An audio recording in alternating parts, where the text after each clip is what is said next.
السلام علیکم ورحمۃ اللہ وبرکاتہ، نحمدہ ونصلی علی رسولہ الکریم، اما بعد فاعوذ باللہ من الشیطان الرجیم، بسم اللہ الرحمن الرحیم، رب اشرح لی صدری ویسر لی امری واحلل عقدۃ من لسانی یفقہوا قولی۔ قریب مجیب پروگرام کے سلسلے میں آج ہم انشاءاللہ جادو سے بچنے کی اور جادو کے علاج کی دعاؤں کے بارے میں پڑھیں گے، اور یہ اس سلسلے کا دوسرا پروگرام ہے۔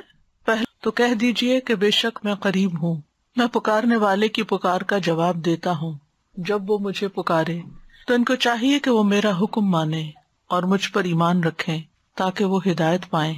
فاستغفروه ثم توبوا إليه إن ربي قريب مجيب۔ سو اس سے بخشش مانگو، پھر اس کی طرف پلٹ آؤ، یقیناً میرا رب قریب ہے، قبول کرنے والا ہے۔ الحمدللہ الحمدللہ العزیز الغفار، یقلب اللیل علی النہار ویقلب النہار علی اللیل، ان فی ذلک لعبرۃ لأولی الابصار، احمد ربی واشکرہ علی نعمہ التی لا یحصیہا غیرہ مما نعلم ومما لا نعلم، تقدست اسماء ربنا وعظمت صفاتہ، لا الہ الا اللہ الواحد القہار۔ تمام تعریفیں اللہ کے لیے ہیں جو ہر چیز پر غالب اور بہت بخشنے والا ہے۔ وہ رات کو دن سے بدلتا ہے اور دن کو رات سے بدل دیتا ہے۔ اس میں یقیناً اہل بصیرت کے لیے بہت بڑی عبرت ہے، سبق ہے۔ میں اپنے رب کی تعریف بیان کرتا ہوں اور اس کا شکر ادا کرتا ہوں ان نعمتوں پر جنہیں اس کے سوا کوئی شمار نہیں کر سکتا، کوئی گن نہیں سکتا۔ وہ نعمتیں جنہیں ہم جانتے ہیں اور وہ نعمتیں جنہیں ہم جانتے بھی نہیں ہیں۔ ہمارے رب کے نام بہت پاکیزہ ہیں اور اس کی صفات بہت عظیم ہیں۔ اللہ کے سوا کوئی معبود نہیں، وہ اکیلا زبردست ہے۔ اللہم صلی علی محمد وعلی آل محمد کما صلیت علی ابراہیم وعلی آل ابراہیم انک حمید مجید۔ اللہم بارک علی محمد وعلی آل محمد کما بارکت علی ابراہیم وعلی آل ابراہیم انک حمید مجید۔ دعاؤں کے پروگرام کے سلسلے میں آج ہم نظر بد سے حفاظت کی دعاؤں کے بارے میں پڑھیں گے۔ نظر کے لیے عربی زبان میں لفظ عین آتا ہے، العین، عان یعین سے ماخوذ ہے، اور یہ اس وقت بولتے ہیں جب کوئی کسی کو اپنی نظر لگا دیتا ہے۔ اس کی اصل حقیقت یہ ہوتی ہے کہ نظر لگانے والا کسی چیز کو پسند کرتا ہے، پھر اس کے نفس کی جو کیفیت ہوتی ہے، یعنی اس کے جو دل کی حالت ہوتی ہے، وہ اس کا پیچھا کرتی ہے۔ یعنی دیکھنے والا کسی چیز کو پسند کرتا ہے، اس کے دل کو اچھی لگتی ہے، اچھی لگنے کے بعد وہ اپنے دل میں کیا محسوس کرتا ہے؟ خوشی محسوس کرتا ہے، تعجب محسوس کرتا ہے، حسد محسوس کرتا ہے، دکھی ہوتا ہے، خوش نہیں ہوتا۔ تو یہ کیفیت اس نظر کے ذریعے اس چیز پر جا کر اثر انداز ہوتی ہے اور اس کے مطابق اس کو پھر تکلیف پہنچتی ہے یا فائدہ ہوتا ہے۔ نظر کا اثر شعاع کی طرح ہے، جیسے سورج ہے تو سورج کی شعائیں ہوتی ہیں، ریز ہیں، وہ ہم تک پہنچتی ہیں تو وہ ہمارے جسم پر اثر کرتی ہیں۔ حتیٰ کہ لیٹلی ایک شخص کا کہنا یہ ہے کہ اگر ہر روز کوئی شخص صبح 6 بجے سے لے کر 9 بجے کے بیچ میں سورج کی شعاؤں کو دیکھے، یعنی کہ سورج کو دیکھے، سورج کی شعاؤں کو دیکھے صرف 30 سیکنڈ کے لیے، تو وہ شعائیں اس کی آنکھوں کے راستے اس کے برین تک پہنچتی ہیں، یعنی وہ روشنی برین تک پہنچتی ہے، اور پھر برین کے وہ اسے ٹریگر ہوتے ہیں جس سے جسم میں کینسر سیلز جو ہیں وہ مرتے ہیں۔ یعنی ایک قدرتی علاج ہے یہ، لیکن عام طور پر کیا ہوتا ہے، لوگ اس وقت سو رہے ہوتے ہیں، اور اگر جاگ بھی رہے ہوتے ہیں، سردیوں میں تو خیر 9 بجے سورج ہی نکل رہا ہوتا ہے، یا بادل ہی ہوتے ہیں، نظر نہیں آتے، تو کہتے ہیں کہ اگر بادل بھی ہوں تو پھر ٹائم بڑھا دیں، 5-6 منٹ کر دیں، لیکن وہ جو صبح کی روشنی ہوتی ہے، مارننگ لائٹ جو ہوتی ہے، اس کو دیکھنا ضروری ہے، وہ فائدہ مند ہے۔ اب ہے تو وہ روشنی، لیکن وہ روشنی آپ کے اندر جا رہی ہے تو آپ کے اندر کو بھی متاثر کر رہی ہے، آپ کے لیے صحت کا باعث بن رہی ہے۔ تو اسی طرح جو چیزیں نگاہ کے ذریعے ہمارے جسم کے اندر جاتی ہیں وہ چیزیں ہماری شخصیت پر، ہمارے جسم پر، ہماری روح پر، ہمارے دل پر اثر انداز ہوتی ہیں، اور ہم عام طور پر اس کو سمجھتے نہیں ہیں. تو نظر لگانے والے کی آنکھ سے ایسی شعاع نکلتی ہے، ایسی ریز نکلتی ہیں جو نشانہ بننے والے کو نقصان دیتی ہیں. اب تو آپ دیکھیں مائکرو ویو میں بھی چیز جل جاتی ہے، صرف کیا ہے اس کے اندر، کوئی آگ تو نہیں لگی ہوئی، ریز ہیں، انویزیبل ریز ہیں. اسی طرح پتھروں کو توڑنے کے لیے بھی بعض ریز استعمال ہوتی ہیں، جیسے گال بلیڈر کے جو سٹونز ہوتے ہیں ان کو لیزر کے ذریعے ریموو کیا جاتا ہے. اسی طرح کچھ اور تھراپیز بھی لیزر کے ذریعے کی جاتی ہیں، یہ جو لیزر کے ذریعے بالوں کی جڑوں کو جلا دیا جاتا ہے. تو یہ بات پہلے زمانے میں تو شاید سمجھ میں نہ آتی لوگوں کو، لیکن اب یہ سمجھنی کچھ مشکل نہیں کہ یہ ریز جو ہے یہ اثر انداز ہوتی ہیں. نظر جو ہے وہ حسد کی وجہ سے بھی ہو سکتی ہے اور اپنے پیاروں کو بھی لگ جاتی ہے. اب ڈپینڈ کرتا ہے کہ کس شخص کی نظر کیسی ہے. کچھ لوگوں کی نظر میں زیادہ تاثیر ہوتی ہے، نظر کرم بھی کہتے ہیں نا، یعنی جہاں بری نظر ہوتی ہے وہاں اچھی نظر بھی ہوتی ہے، محبت کی نظر بھی ہوتی ہے، اور دوسرے کے ساتھ ایک احساس کی نظر بھی ہوتی ہے، کیئر کی نظر بھی ہوتی ہے. وہ بیمار کو فائدہ دیتی ہے. یعنی یہ نہیں کہ نظر صرف بری ہی ہوتی ہے، نظر اچھی بھی ہوتی ہے. لیکن جو شخص خبیث النفس ہوتا ہے، جو کسی کی خوشی پر، کسی کی نعمت پر خوش نہیں ہوتا، جو اللہ کی تقسیم پہ راضی نہیں ہوتا، اس کے اندر کی جو خباثت ہے اس کی نگاہوں کی ریز کے ساتھ دوسرے شخص کو متاثر کرتی ہے.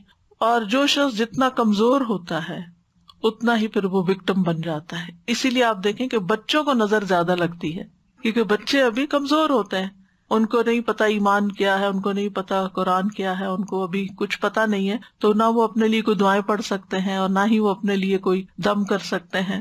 اسی لیے پیرنٹس کو چاہیے کہ وہ بچوں کی پروٹیکشن کا انتظام کریں، جیسے انہیں سردی گرمی سے بچاتے ہیں، بھوک سے بچاتے ہیں، نقصان دہ چیزوں سے بچاتے ہیں، بری کمپنی سے بچاتے ہیں، تو اسی طرح دعائیں اور اذکار پڑھ کر بھی ان کی پروٹیکشن کریں.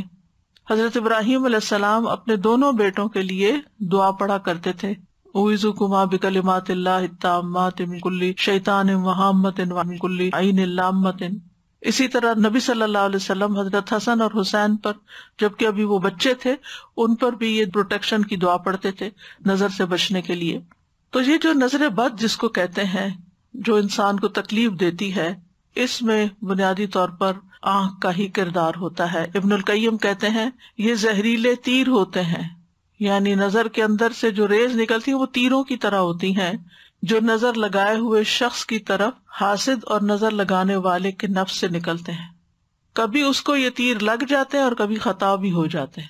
ضروری نہیں کہ ہر حاسد اور نظر لگانے والے کی آنکھ سے جو نکل رہا ہے وہ دوسرے کو نقصان بھی دے. باذن اللہ ہوتا ہے، ایک ہی شخص ہوتا ہے 10 لوگوں کو دیکھتا ہے مگر ایک کو لگتی ہے نظر، سب کو نہیں لگتی. خوش ہو کے یعنی دوسروں کے لیے ہمدردی اور خیرخواہی رکھتے ہوئے کسی کو دیکھے گا تو انشاءاللہ فائدہ بھی ہوگا، کیونکہ بنیادی طور پر نگاہ اور دل کا بہت گہرا تعلق ہے.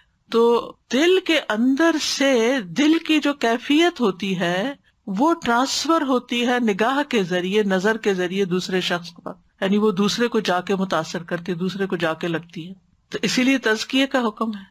اگر تزکیہ نہیں ہے اور لوگوں کے لیے دلوں میں نفرت ہے، حسد ہے، تو پھر اسی طرح کی نگاہ بھی ہوگی، ویسے ہی آپ دوسروں کو دیکھیں گے بھی، اور دوسرے پھر اسی طرح کے ان کے اندر جذبات آپ کے لیے بھی پیدا ہوں گے. اور تو بہرحال نظر کا لگنا جو ہے یہ برحق ہے. نبی صلی اللہ علیہ وسلم نے فرمایا العین حق، صحیح بخاری کی روایت ہے. اس کا مطلب یہ ہے کہ یہ ایک ایسی حقیقت ہے جو ثابت شدہ ہے، واقعی ہے، یعنی اٹس اے ریالٹی. یہ صرف کوئی وہم و گمان کی بات نہیں کہ نظر لگتی ہے، بلکہ یہ ایک حقیقت ہے کہ ایسا ہوتا ہے. کفار اپنی نگاہوں کے ساتھ نبی صلی اللہ علیہ وسلم کو دعوت و تبلیغ کے کام سے روکنا چاہتے تھے، جس کا ذکر سورۃ القلم میں آتا ہے وَإِن يَكَادُ الَّذِينَ كَفَرُوا لَيُزْلِقُونَكَ بِأَبْصَارِهِمْ لَمَّا سَمِعُوا الذِّكْرَ وَيَقُولُونَ إِنَّهُ لَمَجْنُونٌ. اور وہ لوگ جنہوں نے کفر کیا یقیناً قریب ہے کہ آپ کو اپنی نظروں سے گھور گھور کر ضروری پھسلا دیں جب وہ ذکر کو سنتے ہیں اور کہتے ہیں کہ یقیناً یہ تو دیوانہ ہے. یعنی وہ آپ کو ایسی نفرت بھری نگاہوں سے دیکھتے تھے جب وہ آپ کو قرآن پڑھتے ہوئے سنتے تھے کہ آپ پڑھنا روک دیں کسی طرح، یعنی اپنی نظروں سے آپ کو نقصان پہنچائیں. وہ تو اللہ تعالیٰ کی حفاظت تھی تو نقصان نہیں پہنچا سکتے تھے، لیکن ان کا مقصد یہی تھا.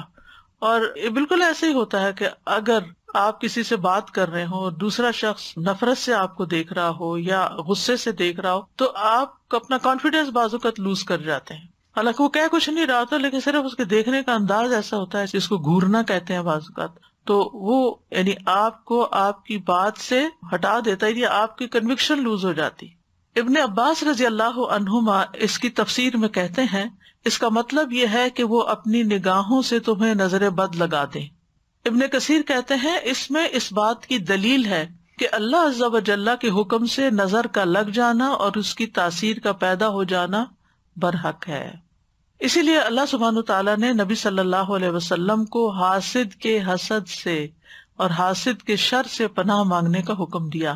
وَمِن شَرِّ حَاسِدٍ اذا حسد. تو عام طور پر جو نظر لگتی ہے وہ حاسد کی ہوتی ہے جو آپ کی نعمت پر خوش نہیں ہوتا. ابن قیم کہتے ہیں نظر بد کو لگانے کا اصل سبب اور بنیاد حسد ہے. اسی لیے بعض اذکار میں من حسد حاسد آتا ہے، یعنی حاسد جب حسد کرتا ہے اور اس کا حسد اس کی نگاہوں سے چھلکتا ہے اور وہ آپ کو تکلیف دیتا ہے، نقصان دیتا ہے، تو اس سے بھی اللہ تعالیٰ محفوظ رکھے.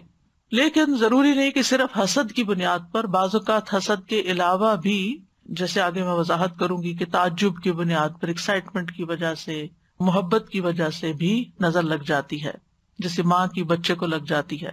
اور کبھی کسی انسان کی فطرت کی بنا پر، یعنی اس کے اندر جو ایک پوائزن ہے اوور آل لوگوں کے بارے میں، ایک تلخی ہے، ایک فطرت میں وہ بخیل ہے یا کسی کی خوشی پہ خوش نہیں ہوتا، تو اس کی نظر بھی لگ جاتی ہے. ضروری نہیں کہ وہ آپ کی جان پہچان ہو. مثلاً آپ ٹریول کر رہے ہیں، آپ نے کوئی اچھی جیولری پہنی ہوئی ہے، اچھے کپڑے پہن کے بیٹھے ہیں، اچھا سا بیگ لے کے بیٹھے ہوئے ہیں، اور دور کوئی سیٹ پر بیٹھا آپ کے ساری حال و لیے کا جائزہ لے رہا ہے اور اس کو بالکل اچھا نہیں لگ رہا یہ سب کچھ، کیونکہ اس کے پاس یہ سب نہیں ہے. حالانکہ آپ کے بیچ میں کسی قسم کا کوئی تعلق رشتہ نہیں ہے، لیکن وہ صرف اپنی فطرت کی بنا پر آپ کو اپنی نگاہوں سے ایک طرح سے تکلیف دے رہا ہے ان انٹینشنلی، یعنی وہ اپنی فطرت سے مجبور ہے، اس کی نیچر ہے یہ کہ جب وہ کسی کے پاس کوئی اچھی چیز دیکھتا ہے تو اس کو بہت برا لگتا ہے.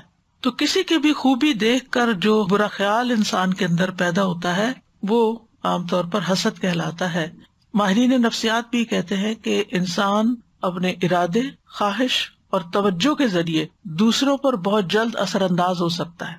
یعنی اگر آپ کسی کو توجہ دیتے ہیں، آپ اس کے ساتھ خیر خواہی کرتے ہیں، آپ اس کو کسی خاص ڈھنگ پر لانے کا ارادہ کر لیتے ہیں، مثلا اپنے بچوں ہی کے معاملے میں کہ اس کی تربیت کرنی ہے، اس کی یہ بری عادت ٹھیک کرنی ہے، اس کے اندر یہ چیز ڈالنی ہے، تو آپ کا ارادہ ہوتا ہے کہ اس کو یہ پڑھا کے چھوڑنا ہے، اس کو یہ سکھانا ہے، تو وہ چیزیں اثر انداز ہوتی ہیں. اچھا ارادہ ہو تو فائدہ ہوگا، اور اگر برا ارادہ ہے تو نقصان بھی ہو سکتا ہے. لیکن یہ یاد رکھیے کہ یہ سب کچھ اللہ تعالیٰ کی قضاء و قدر کے ساتھ ہوتا ہے، اللہ کے اذن ہی کے ساتھ ہوتا ہے. جیسے جادو کے سلسلے میں ہم نے قرآن مجید کی آیت پڑھی تھی وَمَا هُمْ بِضَارِّينَ بِهِ مِنْ أَحَدٍ إِلَّا بِإِذْنِ اللَّهِ. تو نظر کا معاملہ بھی ایسا ہی ہے کہ بِإِذْنِ اللَّهِ ہی ہوتا ہے، اور بِإِذْنِ اللَّهِ کبھی نظر لگنے کی بنا پر انسان مر بھی سکتا ہے، یعنی نظر قتل بھی کر دیتی ہے، کبھی بیمار کر دیتی ہے، کبھی خوف زدہ اور دہشت زدہ کر دیتی ہے، کبھی کمزور کر دیتی ہے، اور کبھی کسی کو گرا دیتی ہے، پھسلا دیتی ہے. جیسے وہ قرآن میں تن لَيُزْلِقُونَكَ بِأَبْصَارِهِمْ، کوئی شخص بلندی سے گر سکتا ہے، کوئی پانی میں ڈوب سکتا ہے، اچھا بھلا تیر رہا ہے اور ایک دم اس کے بیلنس خراب ہو گیا اور گیا. رسول اللہ صلی اللہ علیہ وسلم نے فرمایا اللہ کی قضاء و قدر کے بعد نظر بد ہی میری امت کے اکثر لوگوں کی موت کا سبب بنتی ہے. ایک اور حدیث میں آپ نے فرمایا کہ نظر بد آدمی کو قبر میں اور اونٹ کو ہانڈی میں پہنچا دیتی ہے، یعنی انسان مر کے قبر میں پہنچ جاتا ہے اور اونٹ کو ذبح کر لیا جاتا ہے اور لوگ پکا کے اس کو کھا جاتے ہیں، حالانکہ وہ اچھا بھلا ہوتا ہے. تو بہرحال اس تمہید کا مقصد یہ تھا کہ ہم یہ اچھی طرح جان لیں کہ ہمارے دین میں اس کا کیا کانسیپٹ ہے. کچھ لوگ تو ہر چیز میں نظر کا اثر ماننے شروع ہو جاتے ہیں اور کچھ کسی چیز میں بھی اثر نہیں مانتے. تو اعتدال کی راہ وہی ہے جو ہمارے دین کی ہے کہ لگ بھی سکتی اور نہیں بھی لگ سکتی، بِإِذْنِ اللہ ہی سب کچھ ہوتا ہے. تو آج کی آیات میں ہم دیکھتے ہیں سورۃ یوسف کی، جس میں یوسف علیہ السلام کے والد یعقوب علیہ السلام اپنے بچوں کو لوگوں کی نظر بد سے بچانے کے لیے ایک خاص حکم دیتے ہیں. آیات سنیے پھر اس کے بعد ان کی ہلکی پھلکی وضاحت کریں گے. وقال يا بني لا تدخلوا من باب واحد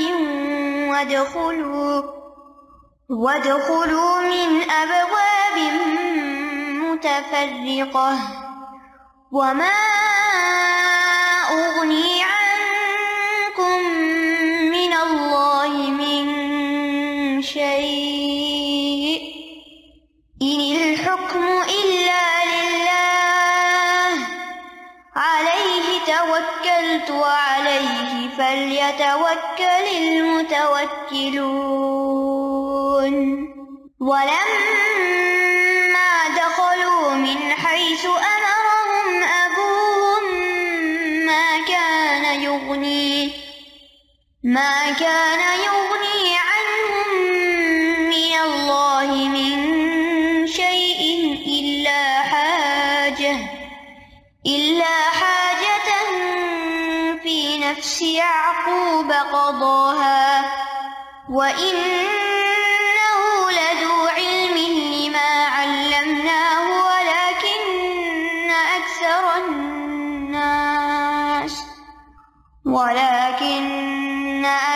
الناس لا يعلمون.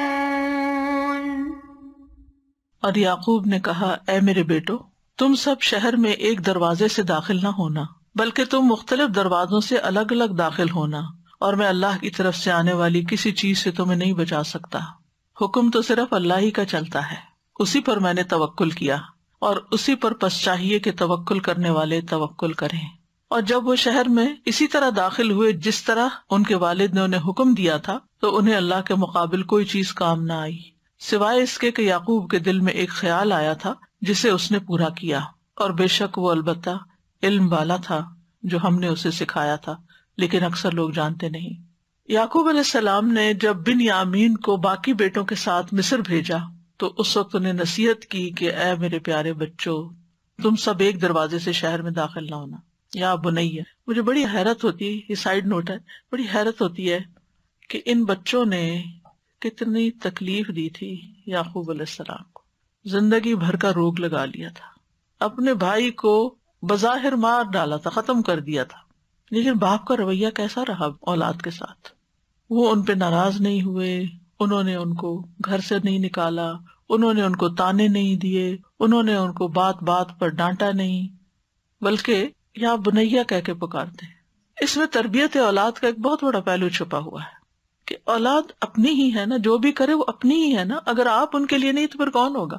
وہ کچھ بھی کریں، آپ کو محبت سے، پیار سے اور خیر خواہی کے ساتھ ان کی تربیت کرنی ہے، ان کو اپنا بنانا ہے، ان کی غلطیوں کو معاف کرنا ہے، انہیں سیدھے رستے پہ لانا ہے. کیونکہ محبت جو کچھ کر سکتی ہے وہ نفرت نہیں کرتی. یعنی کتنی تکلیف ہوگی ان کے دل میں، اور کتنا مشکل ہوتا ہے کہ جب بچوں کی طرف سے تکلیف بھی پہنچے اور پھر انسان انہیں گلے بھی لگائے اور انہیں پیار سے بھی بلائے. لیکن بہت سے والدین اس کی پرواہ نہیں کرتے، اور وہ اگر بچوں نے کوئی ایسا کام کر لیا ہے جو قتل سے بڑا کیا جرم ہو سکتا ہے، باقی جرائم تو اس سے چھوٹے ہی ہوتے ہیں. اگر انہوں نے کوئی ایسا کام کر لیا ہے تو اس کہتے ہیں شکل نہ دکھاؤ، تم گھر سے نکل جاؤ، اور ڈسون کر دیتے ہیں، چھوٹی چھوٹی باتوں پر لڑنے مرنے پہ تیار ہو جاتے ہیں. ایسے بچوں کی زندگی حرام کر کے رکھ دیتے. تو بہرحال کہتے ہیں میرے پیارے بچوں تم سب ایک دروازے سے شہر میں نہ جانا. انہیں پروٹیکٹ کرنے کے لیے سفر کرنے کا طریقہ بتا رہے ہیں، بلکہ مصر میں مختلف دروازوں سے ایک ایک دو دو کر کے داخل ہونا تاکہ تم لوگوں کی نگاہ میں نہ ہو، تمہیں بری نظر نہ لگے. کیونکہ آپ کو پتا کہ فلسطین کے لوگ ویسے بھی کتنے خوبصورت ہوتے ہیں، اور پھر وہ سارے جوان لڑکے اور وہ سارے کے سارے ایک گروپ بن کے اگر ایک ہی جیسی شکلوں جیسے وہ داخل ہو رہے ہوں تو کوئی بھی دیکھے گا تو جو نظر معجب ہوتی، تعجب والی، حیرانگی والی، خوشی والی، وہ ان کو نقصان دے سکتی ہے. چونکہ وہ خوبصورت تھے، طاقتور تھے، مضبوط نوجوان تھے، تو انہیں ڈر تھا کہ نظر لگے گی. اور ساتھ ہی پھر کہا کہ میں اپنی اس تدبیر کے ذریعے اللہ کی قضاء و قدر کو نہیں ٹال سکتا. سبب اختیار کرنا ہمارا کام ہے، لیکن باقی پھر اللہ کے ہاتھ میں ہے. یعنی احتیاط تقدیر کی راہ میں حائل نہیں ہو سکتی.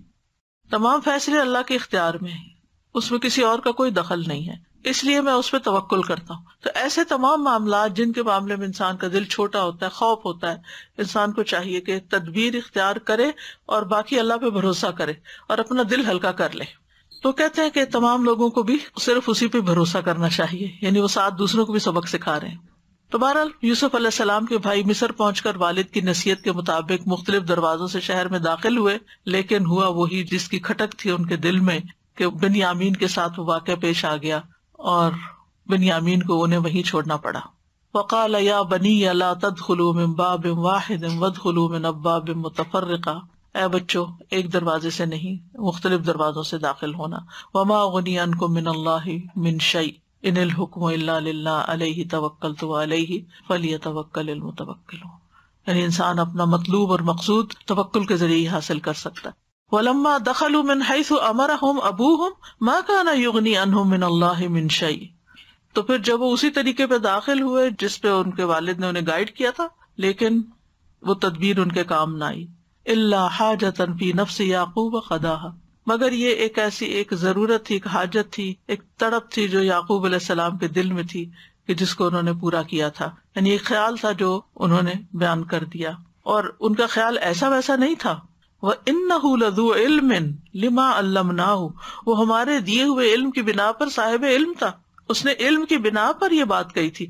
یہ ہے اہم نقطہ کہ ان کو پتا تھا کہ نظر لگتی ہے، اور انہوں نے علم کی بنا پر ہی تدبیر اختیار کی تھی، اور علم کی بنا پر یہ کہا تھا کہ اللہ کی تقدیر کو میں نہیں ٹال سکتا، اور علم کی بنا پر ہی کہا تھا کہ توکل کرنا. اور ساتھ ہی کہتے وَلَٰكِنَّ أَكْثَرَ النَّاسِ لَا يَعْلَمُونَ، اللہ تعالیٰ فرماتے کہ اکثر لوگ یہ حقیقت جانتے نہیں کہ اللہ پر بھروسہ کرنے کا مطلب نہیں سمجھتے، اور وہ سمجھتے کہ پھر کوئی تدبیر اختیار نہیں کرنی چاہیے. بھروسہ کرے لیکن اسباب بھی اختیار کرے. تو ان آیات سے جو بات خاص طور پر پتہ چلتی ہے وہ یہ ہے کہ نظر بد کا وجود ہے، اور اس سے بچنے کے لیے اسباب اختیار کرنے چاہیے، تقدیر پر بھی یقین رکھنا چاہیے، خالص توحید کی طرف توجہ دینی چاہیے. وما اغنی عنکم من اللہ من شیء، میں پیغمبر ضرور ہوں لیکن اللہ کے فیصلے میرے ہاتھ میں نہیں ہیں، اللہ کی تقدیر سے میں تمہیں نہیں بچا سکتا. سبحان اللہ. پیغمبر کہہ رہے پیغمبر نہ دنیا میں لوگوں کو برے انجام سے بچا سکتے ہیں اور نہ آخرت میں بچا سکتے، ان کا کام پیغام پہنچانا ہے بس. اور زندگی کا ایک اہم اصول ہمیں پتہ چل رہا ہے کہ اگر ہمیں اپنے روزمرہ کی زندگی میں کسی چیز کا خطرہ محسوس ہو رہا ہو تو اس کے بارے میں ہمیں محتاط رہنا چاہیے، لیکن اس کے ساتھ ساتھ زندگی روکی تو نہیں جا سکتی. احتیاط کا مطلب سفر روک دینا نہیں ہوتا. مثلاً آپ کو کہیں پہنچنا ہے اور آپ کو ڈرائیونگ کرنی ہے اور آپ کو ڈر بھی لگتا ہے کہ کہیں ایکسیڈنٹ نہ ہو جائے، تب آپ کو میں احتیاط کر رہی ہوں، گھر میں بیٹھ رہی ہوں کہ ڈرائیو کیا تو ایکسیڈنٹ ہو سکتا ہے اس لیے میں نہیں نکل رہی. نہیں، آپ احتیاط کریں لیکن اپنا کام بھی کریں اور پھر معاملہ اللہ کے سپرد کر دیں. تو بہرحال یہ تھا نظر بد کے بارے میں قرآن سے جو حکم ہمیں ملتا ہے یا واقعہ ہمیں ملتا ہے، اور اسی طرح جو نبی صلی اللہ علیہ وسلم کے ساتھ کفار معاملہ کر رہے تھے. تو ان ساری باتوں سے یہ پتہ چلتا ہے کہ بہرحال نظر بد کا ایک وجود ہے اور یہ لوگوں پر اثر انداز ہوتی ہے. اب اس کی کچھ قسمیں ہیں. پہلی ہے مخلوق کے اعتبار سے نظر کی اقسام. مخلوق کے اعتبار سے جس میں انسانوں کی بھی نظر لگتی ہے، جنوں کی بھی لگتی ہے، جانوروں کی بھی لگتی ہے. جی، انسانی نظر، جناتی نظر اور حیوانی نظر. انسانی نظر میں ام سلمہ سے مروی ہے کہ ان کے گھر میں ایک لڑکی دیکھی گئی جس کے چہرے پہ کالے دھبے پڑ گئے تھے. تو نبی صلی اللہ علیہ وسلم نے دیکھ کے فرمایا اس پہ دم کرو کیونکہ اسے نظر لگ گئی ہے، یعنی اس کا رنگ خراب ہو گیا ہے. پھر جنات کی نظر، جیسے انسان نظر لگاتے ہیں ایسے جن بھی انسانوں کو دیکھتے ہیں. انہم یراکم هو وقبیلہ من حیث لا ترونہم، ہم انہیں نہیں دیکھ سکتے، وہ ہمیں دیکھ رہے ہوتے ہیں. اسی لیے جب آپ واش روم جاتے ہیں تو اس وقت بھی دعا پڑھ کے جاتے ہیں، کپڑے بدلتے ہیں، بسم اللہ پڑھ کے بدلتے ہیں تاکہ ان کی نظر آپ کے ننگے جسم پر نہ پڑے. تو یہ جو حدیث ہے نا حضرت ام سلمہ والی، اس میں صفعۃ کا لفظ آتا ہے. صفعۃ کا معنی ہوتا ہے نظرۃ من الجن، جنوں کی نظر، یعنی اس بچی کو جنوں کی نظر لگی ہوئی ہے. یہ تو آپ کو معلوم ہے نا کہ بعض جن انسانوں پہ عاشق ہو جاتے ہیں، ان کے پیچھے پڑ جاتے ہیں، ان کو نقصان دیتے ہیں وغیرہ وغیرہ. تو اس سے پتہ چلتا ہے کہ جنات بھی نظر لگاتے ہیں اور ان کی نظر انسانوں کی نظر سے بھی زیادہ سخت ہوتی ہے.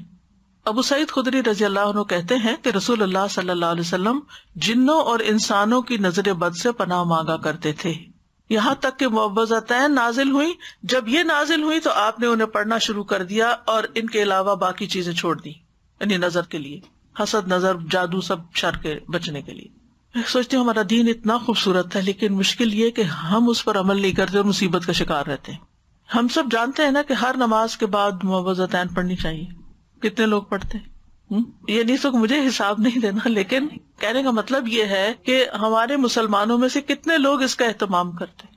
اگر پڑھ لی ایک دو میں کے بعد پڑھ لیا، اب اسی وقت جلدی ہے، بھائی اٹھتے اٹھتے چلتے چلتے بھی پڑھ لو. اگر آپ کو جلدی کچن میں ہی جانا ہے، وہ گھر سے نکلنا ہے، تو اس کو چھوڑو نہیں. 1-1.5 منٹ لگتا ہے، کچھ بھی نہیں دیر لگتی. لوگ بڑے بڑے وظیفے کرتے، 1000 دفعہ یہ پڑھ لو، 1.25 دفعہ فلاں تسبیح کر لو. آپ صرف یہ وظیفہ پابندی سے کر کے دیکھیں، آپ کے مزاج میں فرق پڑ جائے گا، آپ کے اپنے مزاج میں فرق پڑے گا.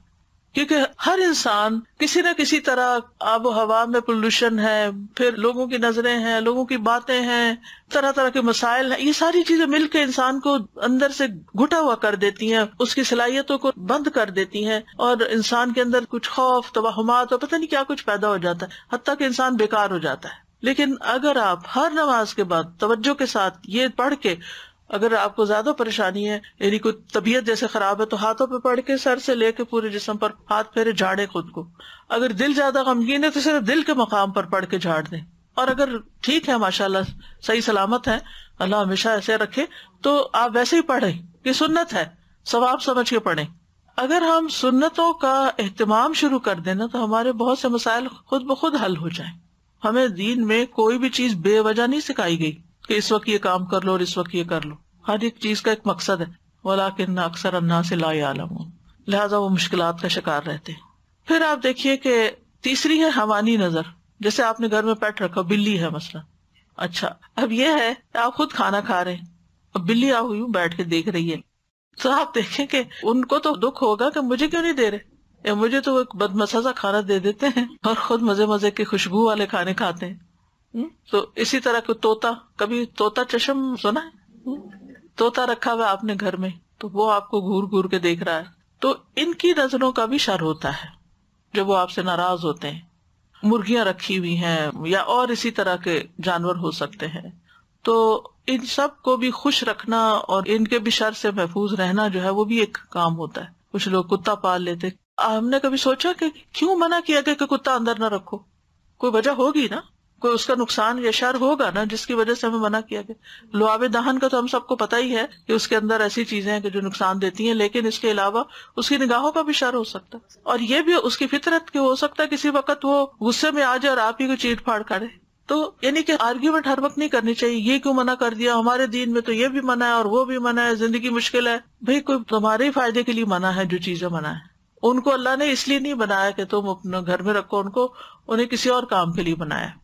بہرحال تو دوسرا ہے تاثیر کے اعتبار سے نظر کی اقسام، جس میں ایک خوشی یا تعجب والی نظر ہوتی ہے. جیسے آپ اپنے بچے کو دیکھتے ہیں کہ ماشاءاللہ بہت اچھا ہے، پیارا ہے، اور آپ کی ہر بات مان لیتا ہے، نماز بھی پڑھ لیتا ہے اور بھی کام کرتا جا رہا ہے، تو آپ بہت خوش ہو جاتے ہیں اس سے، اور یکا بگڑ کے بیٹھ جاتا ہے، نمازیں چھوڑ دیتا ہے، غلط سلط کام کرنے لگتا ہے، تو آپ کو سمجھ نہیں آتی کہ اس کو کیا ہو گیا. کئی ماؤں کو آپ نے کہتے ہوئے سنا گا یہ میرا بچہ سب سے شریف بچہ تھا اور یہی مجھے سب سے زیادہ ستا رہا ہے. تو اس میں ایک وجہ ہو سکتی ہے کہ یعنی نظر لگی ہوئی اور آپ ہی کی اپنی لگی ہوئی. وہ حسد کی نظر نہیں ہوتی، وہ پیار کی نظر اور تعجب کی نظر، خوشی کی نظر. کیونکہ آپ نے جب دیکھا تو اللہ کا نام نہیں لیا، بارک اللہ نہیں کہا، کوئی دعا نہیں دی، الحمدللہ نہیں کہا. کیونکہ جب ہمیں نعمتیں اوپر تلے ملنے لگتی ہیں نا، تو ہم سمجھتے ہیں کہ یہ ہماری کوششوں کا نتیجہ ہے، یا ہمیں الحمدللہ کہنے کی توفیق نہیں اس وقت ہوتی، یا بارک اللہ نہیں کہتے، یا لا حول ولا قوة ماشاء اللہ نہیں کہتے.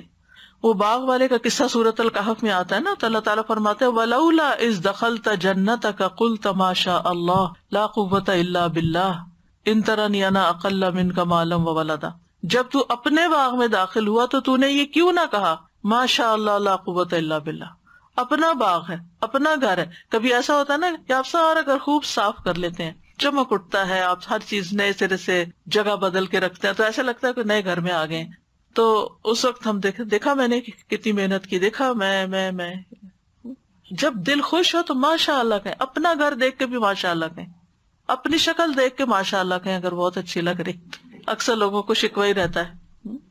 پھر اسی طرح محبت کرنے والے کی نظر لگنا. ابن حجر کہتے ہیں نظر کبھی خوشی اور تعجب کی صورت میں بھی لگ جاتی ہے، اگرچہ وہ حسد کے بغیر ہی کیوں نہ ہو، اگرچہ وہ کسی محبت کرنے والے کی طرف سے ہو، اگرچہ وہ کسی نیک آدمی کی طرف سے ہو. اور اگر کسی آدمی کو کوئی چیز اچھی لگے تو اس کو فوراً اس چیز کے لیے برکت کی دعا کرنی چاہیے جو اس کو اچھی لگی ہے، یہ اس کی طرف سے دم ہو جائے گا. یعنی کسی نے کوئی اچھی بات کہی، کوئی اچھا کام کیا، فوراً کہیں بارک اللہ فیکم، اللہ تمہیں برکتیں دے، تاکہ وہ جو اچھا کر رہا ہے نا اس میں اور اضافہ ہو جائے، یہ نہ ہو کہ وہ پہلا بھی ہاتھ سے جائے. پھر ہے حسد کرنے والے کی نظر. یہ جو نظر بد ہے یہ حاسد اور خبیث نفس سے نکلتی ہے، اس کا مالک بھی خبیث ہوتا ہے، ایسی نظر والا. اور اس میں اصل میں نعمت کے ختم ہونے کی خواہش ہوتی ہے جو اللہ نے محسود کو دی ہے. جیسے اہل کتاب نبی صلی اللہ علیہ وسلم سے حسد رکھتے تھے اور کیا چاہتے تھے، لو یردونکم من بعد ایمانکم کفارا حسدا من عند انفسہم من بعد ما تبین لہم الحق. یعنی وہ کیا چاہتے ہیں کہ تمہارے ایمان کے بعد پھر سے تمہیں کافر بنا دیں اپنے دلوں کے حسد کی وجہ سے، اس کے بعد کہ حق ان کے لیے خوب واضح ہو چکا ہے.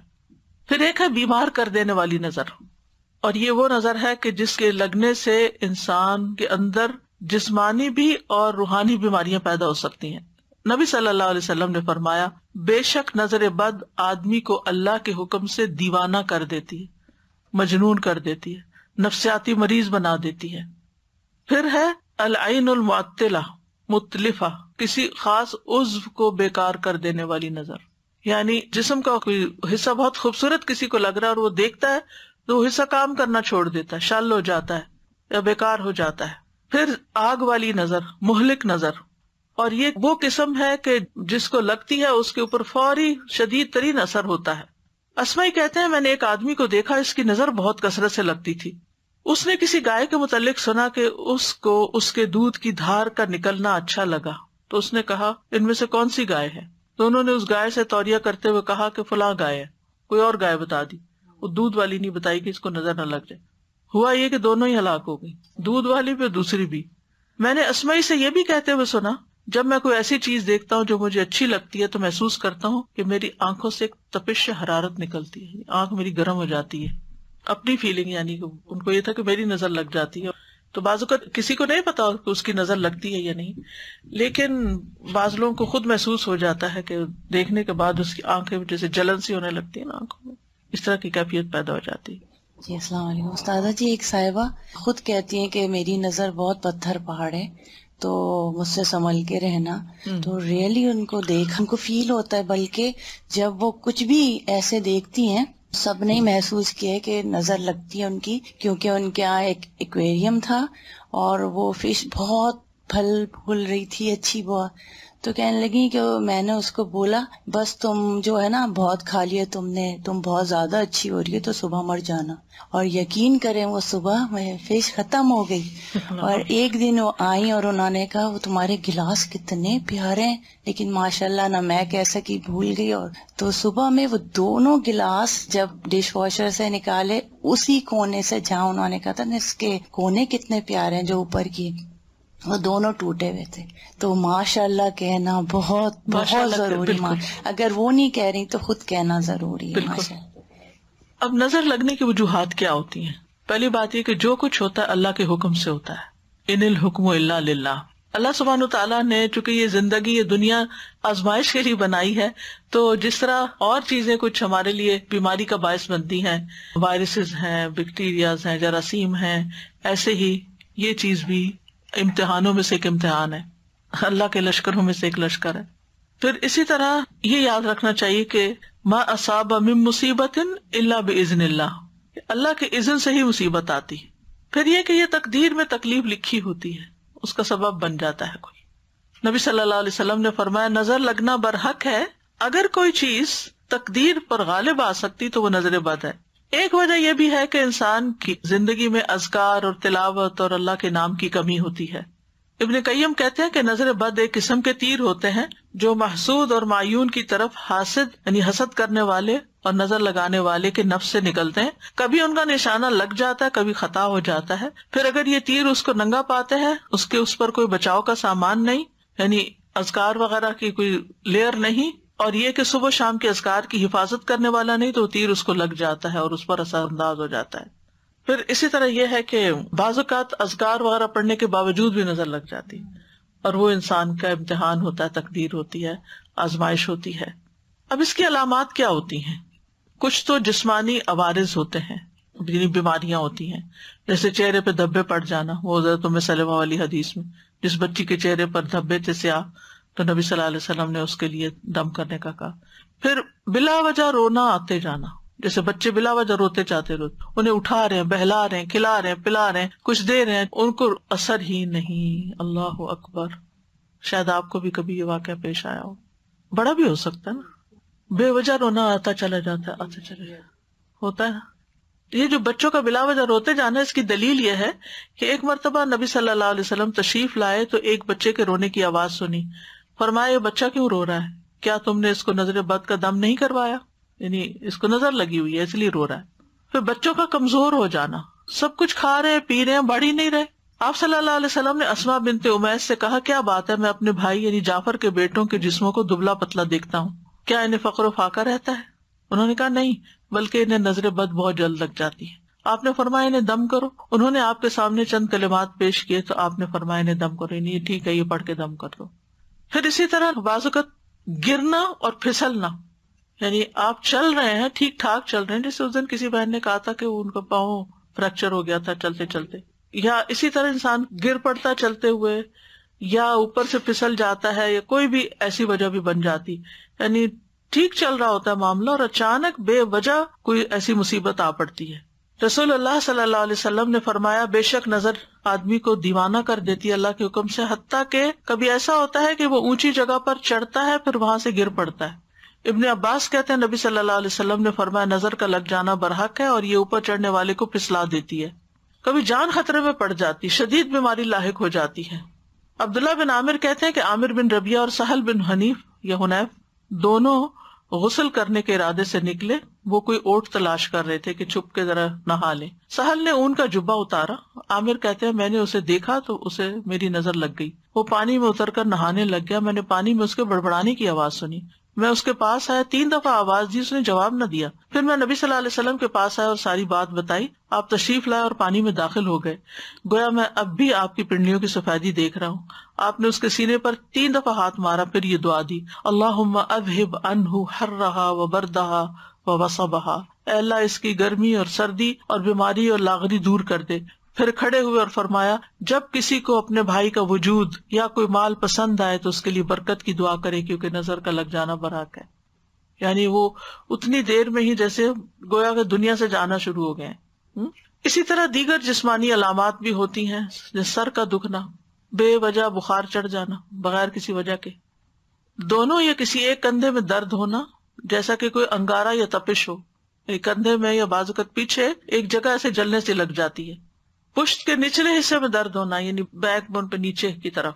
قرآن سنتے وقت جمائیوں کا زیادہ یون بہت کرنا. جب فضا میں خنکی ہو تو جسم کی حرارت کا بڑھ جانا ٹھنڈک سے، اور اس کے برعکس بھی گرمی ہو تو جسم کو بہت ٹھنڈا ہو جانا، اپوزٹ ٹیمپریچر پہ چلے جانا. بالوں کا اچانک گرنا کہ پورے پورے لچھے ہاتھ میں آنے لگ جائیں. ذہنی پراگندگی زیادہ ہونا کہ فوکس نہیں کر پا رہے. وزن اچانک کم ہونا شروع ہو جانا. کھانے کی خواہش ختم ہو جانا. چیز کو ذہن میں رکھنے، حفظ کرنے اور سمجھنے کی قدرت نہ ہونا، فوگی سا ذہن ہو جانا. کثرت سے پسینے آنا اور پسینے کی بو کا بھی چینج ہو جانا، متغیر ہو جانا. جلد پر پھوڑے پھنسیوں یا خارش کا ظاہر ہونا. نیند کا کم آنا اور زیادہ تر جاگنا. علیحدگی اور تنہائی پسند کرنا. رونے کی خواہش کرنا یا ہمیشہ روتے ہی رہنا. تو یہ کبھی کبھی چیزیں اکٹھی بھی ہو سکتی ہیں اور کبھی کوئی ایک بھی ہو سکتی ہے، اور ان میں ایک راکی فرق کر سکتا ہے جو تجربہ کار ہوتے ہیں. پھر اجتماعی عوارض، مجالس سے علیحدگی اختیار کر لینا، اینٹی سوشل ہو جانا، کسی سے ملنا جلنا نہیں. مال میں برکت نہ ہونا. معیار زندگی اچانک گر جانا. کام سے نفرت، باوجود قدرت اور ہمت کے کام کرنے کی خواہش نہ رہنا. رزق تلاش کرنے سے روگردانی کرنا، بہت کام کر لیا میں ریٹائرمنٹ لینا چاہتا ہوں. لوگوں پہ تہمت لگانا کہ یہ مجھے گھورتے ہیں، یہ بھی اس کی ایک علامت ہوتی ہے. کتنی عجیب بات ہے کہ فلاں مجھے دیکھ رہا تھا، فلاں مجھے گھور رہا تھا. اور اسی طرح کے دیگر نفسیاتی بیماریوں کا پیدا ہو جانا. اب کرنے کا کام کیا ہے؟ سب سے پہلے تو اللہ پہ بھروسہ کریں. ما من دابۃ الا هو آخذ بناصیتها، سب کی پیشانی کے بال اللہ کے ہاتھ میں ہیں، سب اللہ کے کنٹرول میں ہیں. حسبی اللہ لا الہ الا هو علیہ توکلت وہو رب العرش العظیم. فوراً اللہ کی طرف رغبت کریں، اللہ کی پناہ لیں. نبی صلی اللہ علیہ وسلم نے فرمایا اللہ تعالیٰ سے نظر لگنے سے پناہ مانگو، جیسے ہم اور چیزوں سے مانگتے ہیں نا پناہ کہ ان سے بچا اللہ تعالیٰ ہمیں، تو اس سے بھی بچنے کی دعا کرنی چاہیے کیونکہ نظر کا لگ جانا برحق ہے. رسول اللہ صلی اللہ علیہ وسلم نے فرمایا اللہ تعالیٰ فرماتا ہے میرا محبوب بندہ اگر مجھ سے مانگتا ہے تو میں اسے دیتا ہوں، اگر وہ کسی دشمن یا شیطان سے میری پناہ مانگتا ہے تو میں اسے محفوظ رکھتا ہوں.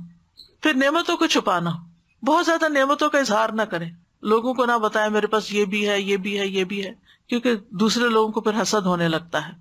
ابو ہریرہ رضی اللہ عنہ مرفوعاً یعنی نبی صلی اللہ علیہ وسلم سے روایت کرتے ہیں تم اپنی ضرورتوں کو پورا کرنے کے لیے ان کو رازداری میں رکھ کر مدد حاصل کرو، بے شک ہر صاحب نعمت حسد کیا جاتا ہے. پھر ہے حاسد سے بچ کے رہنا، یعنی جس کا پتہ چل جائے کہ یہ آپ سے جیلس ہے اس سے بس تھوڑا تعلق کم کریں، ضرورت سے ہی ملے. کوئی بھی اچھی چیز دیکھ کر برکت کی دعا دینا، ماشاء اللہ لا قوت الا باللہ پڑھنا. مال کے علاوہ کچھ اور چیز اچھی لگے تو بارک اللہ کا لفظ استعمال کرنا. مال اچھا لگے، گھر اچھا لگے تو ماشاء اللہ لا قوت الا باللہ، لیکن اگر اس کے علاوہ کوئی چیزیں اچھی لگے تو اللہ برکت دے، بارک اللہ فیکم بارک علیکم. اسی طرح دنیا کی اگر کوئی چیز بہت اچھی لگ رہی ہے تو آخرت کو یاد کریں، لبیک ان العیش عیش الاخرہ، اصل زندگی تو آخرت کی زندگی ہے، یہ تو ختم ہو جانے والی ہے. اگر کسی کے پاس ہے بھی تو کتنے دن کے لیے. کسی کو بیمار دیکھیں تو دعا پڑھے الحمدللہ الذی عافانی مما ابتلاک بہ وفضلنی علی کثیر ممن خلق تفضیلا.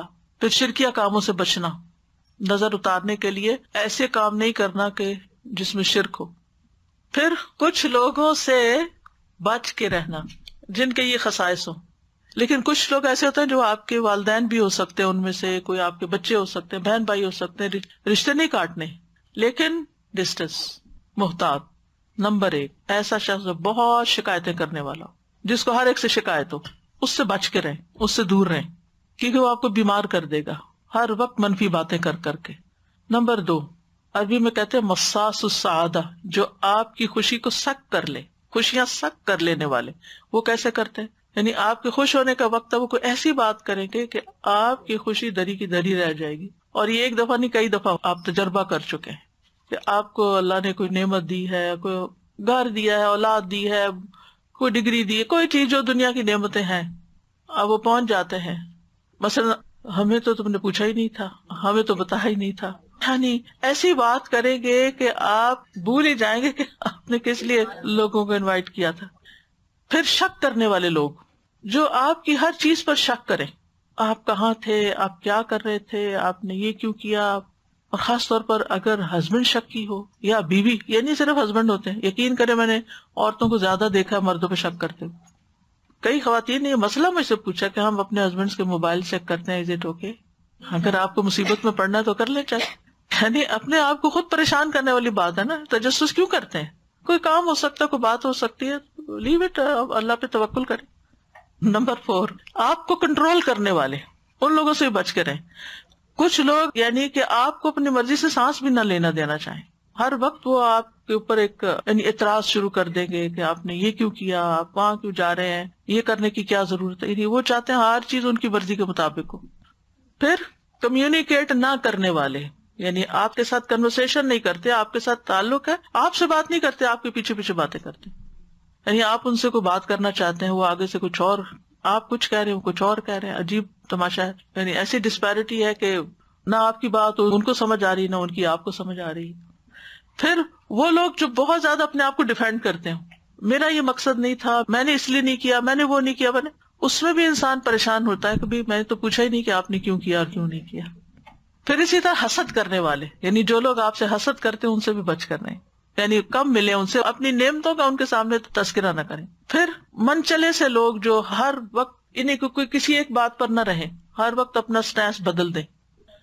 نان سیریس بھی ہو سکتے ہیں، لیکن یعنی آپ ان کو ایک بات کہتے ہیں، وہ کہتے ہیں ہاں ٹھیک ہے، پھر تھوڑی دیر میں وہ کہیں اور جاتے ہیں، وہاں سے کچھ اور سن کے آ جاتے ہیں، پھر آپ کو کہتے ہیں نہیں یہ ٹھیک نہیں ہے. یعنی کوئی استقامت نہیں زندگی میں، آپ ان پہ ٹرسٹ نہیں کر سکتے کہ آپ ان کو کوئی کام دیں گے, کوئی رسپانسبلٹی دیں گے تو وہ کچھ کریں گے. وہ لیک آف میچورٹی سے ہوتا ہے. پھر بخیل, کچھ خرچ نہ کرنا چاہیں. پھر ایکسپلائٹرز, آپ کو ایکسپلائٹ کرنے والے, آپ کو جانے بغیر آپ کی غیبت کرنے والے, ایسے لوگوں سے متھا نہ لگائیں.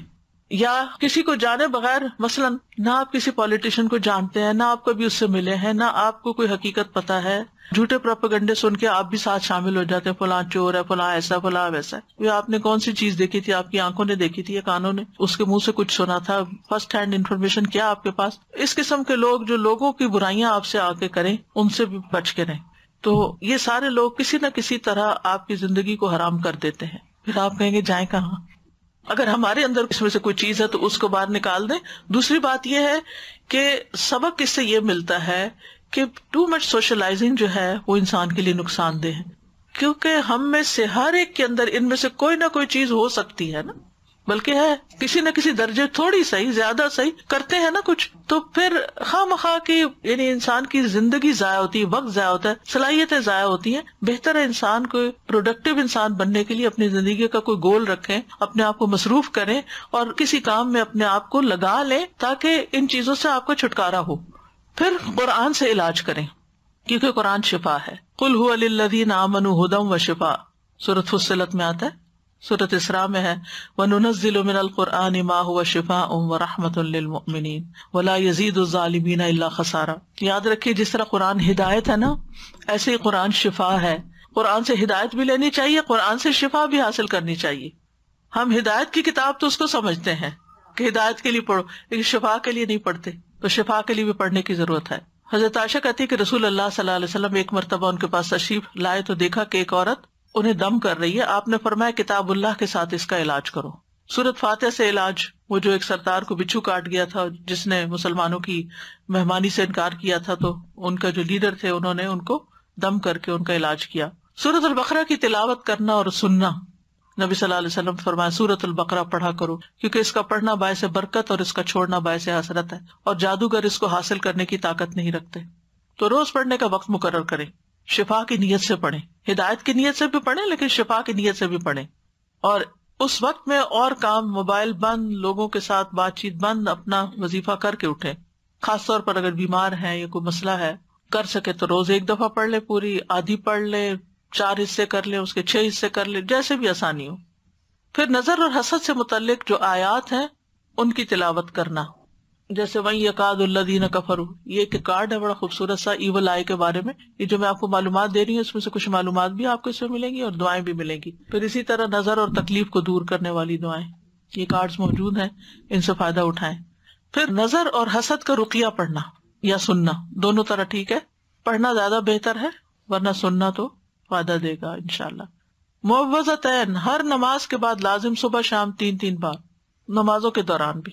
اسی طرح سورۃ الکافرون اور آیت الکرسی. آیات سکینہ صبح اور شام سننا.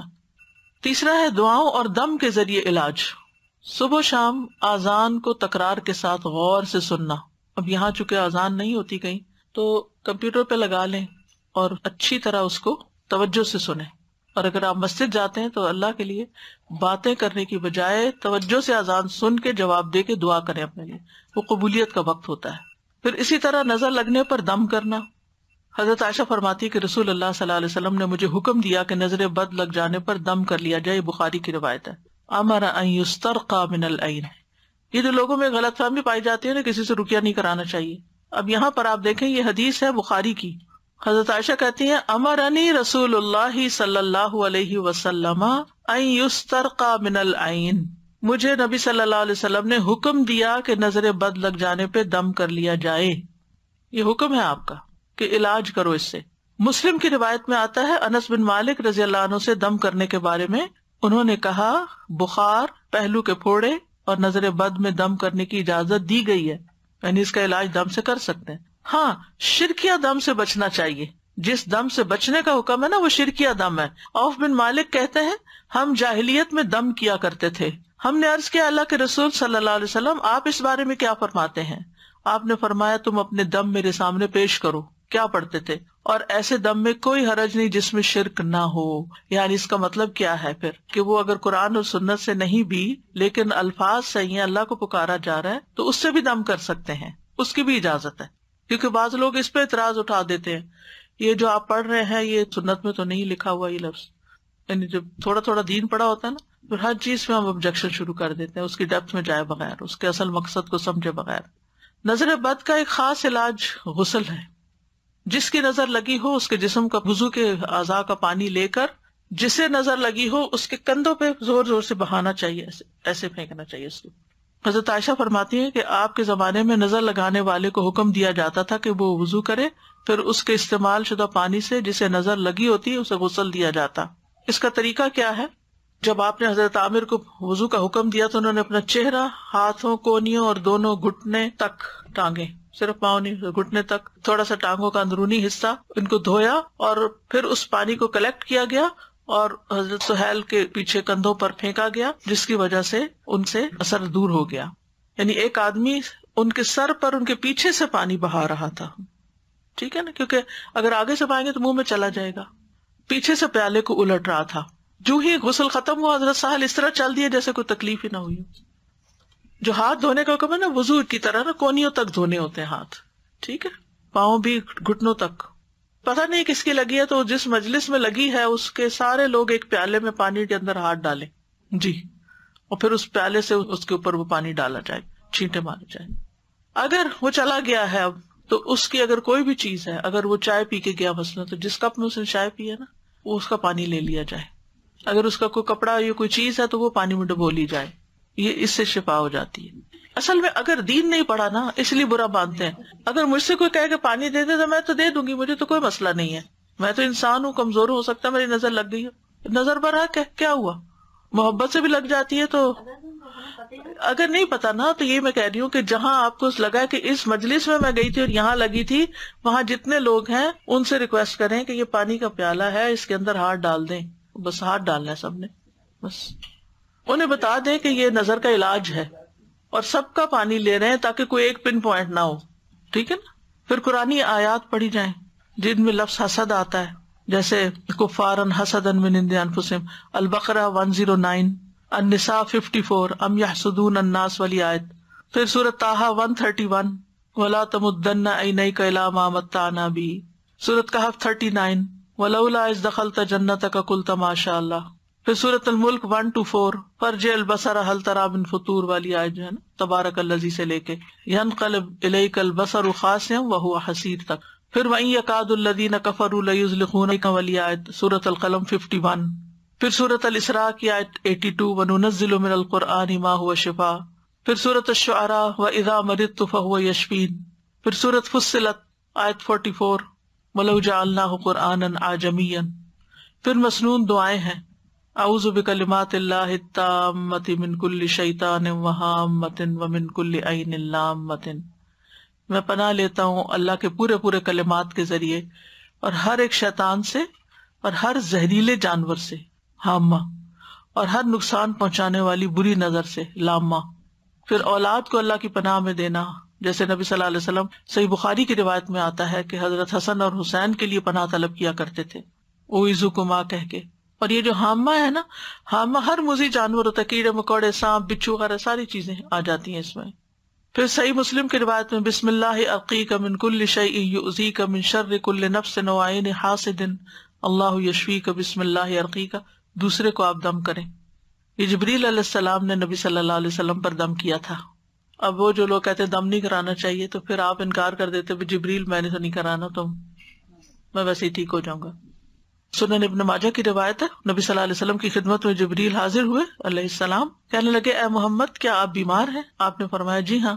تو انہوں نے کہا بسم اللہ ارقیک من کل شیء یؤذیک من شر کل نفس او عین حاسد اللہ یشفیک بسم اللہ ارقیک. اللہ کا نام لے کے رقیہ کیا. ارقیک کا مطلب میں تمہیں رقیہ کرتا ہوں, دم کرتا ہوں. تو شرعی رقیہ کرانا جائز ہے. صحیح مسلم میں ہے بسم اللہ یبریک ومن کل داء یشفیک ومن شر حاسد اذا حسد وشر کل ذی عین. اللہ کے نام کے ساتھ وہ آپ کو صحت دے اور ہر بیماری سے شفا دے, اور حاسد کے شر سے جب وہ حسد کرے, اور ہر بری نظر والے کے شر سے. حضرت عائشہ تو یہ کہتی ہے کہ صحیح مسلم کی روایت میں کہ جب کبھی نبی صلی اللہ علیہ وسلم بیمار ہوتے تو جبریل یہ پڑھ کر ان پہ دم کرتے تھے، یہ والی دعا. تو بسم اللہ یبری کا مطلب اللہ آپ کو شفا دے، بری کر دے اس سے. پھر امسح البأس رب الناس بیدک الشفاء لا کاشف لہ الا انت، اے لوگوں کے رب اس تکلیف کو دور فرما، شفا تیرے ہاتھ میں ہے، تیرے علاوہ کسی سے کہیں شفا نہیں مل سکتی. حضرت عائشہ کہتی ہیں میں رسول اللہ صلی اللہ علیہ وسلم پر نظر بد سے حفاظت کے لیے دم کرتی تھی. کرنے والا کون ہے اور کس پر کیا جا رہا ہے؟ جبریل کا تو سمجھ میں آتا ہے. حضرت عائشہ رسول اللہ صلی اللہ علیہ وسلم پہ دم کر رہی ہیں، تو مطلب یہ کہ عورت اپنے باپ کو، بھائی کو، بیٹے کو، شوہر کو دم کر سکتی ہے کہ میں رسول اللہ صلی اللہ علیہ وسلم پر نظر بد سے حفاظت کے لیے دم کرتی تھی، وہ اس طرح کہ میں اپنا ہاتھ ان کے سینے پر رکھتی اور یہ دعا کرتی امسح البأس رب الناس بیدک الشفاء لا کاشف لہ الا انت، اے لوگوں کے رب اس تکلیف کو دور فرما، شفا تیرے ہاتھ میں ہے، تیرے علاوہ اسے کہیں اور سے شفا نہیں مل سکتی. پھر ایک اور ہے اذهب البأس رب الناس اشف انت الشافی لا شفاء الا شفاؤک شفاء لا یغادر سقما، اے لوگوں کے رب اس تکلیف کو دور فرما، مجھے شفا عطا فرما، تو ہی شفا دینے والا ہے، تیرے علاوہ کسی کی شفا کچھ نہیں کر سکتی، ایسی شفا عطا فرما جو بیماری کا نام و نشان بھی نہ چھوڑے. اور پھر اس کے علاوہ کچھ اور مسنون دعائیں جیسے اللہم انی اسألک من الخیر کلہ عاجلہ وآجلہ ما علمت منہ وما لم اعلم واعوذ بک من الشر کلہ عاجلہ وآجلہ ما علمت منہ وما لم اعلم. اور اللہم انی اسألک من خیر ما سألک عبدک ونبیک واعوذ بک من شر ما عاذ بہ عبدک ونبیک. اللہم انی اسألک الجنۃ وما قرب الیہا من قول وعمل واعوذ بک من النار وما قرب الیہا من قول وعمل واسألک ان تجعل کل قضاء قضیتہ لی خیرا. تو یہ ہر قسم کے شر سے حفاظت کی دعا ہے. پھر اعوذ بکلمات اللہ التامۃ من غضبہ وشر عبادہ ومن ھمزات الشیاطین وان یحضرون، میں اللہ کے کامل کلمات کی پناہ میں آتا ہوں اس کی ناراضگی سے، اس کے بندوں کی شرارتوں سے، شیطانوں کے وسوسوں سے، اور اس بات سے کہ وہ میرے پاس آئیں. تو یہ ڈر اور گھبراہٹ کے وقت کی دعا ہے. نبی صلی اللہ علیہ وسلم صحابہ کو یہ سکھاتے تھے. اب کون انسان ہے جو کہے کہ مجھے کبھی گھبراہٹ نہیں ہوئی؟ بلا وجہ بعض اوقات بیٹھے بیٹھے گھبراہٹ شروع ہو جاتی ہے، سمجھ ہی نہیں آتی کیا وجہ ہوئی ہے. اس سے نکلنا بہت جلدی ضروری ہے، ورنہ یہ چیزیں انسان کے اعصاب کو کمزور کر دیتی ہیں. پھر اعوذ بکلمات اللہ التامات من شر ما خلق شام کے وقت 3 بار.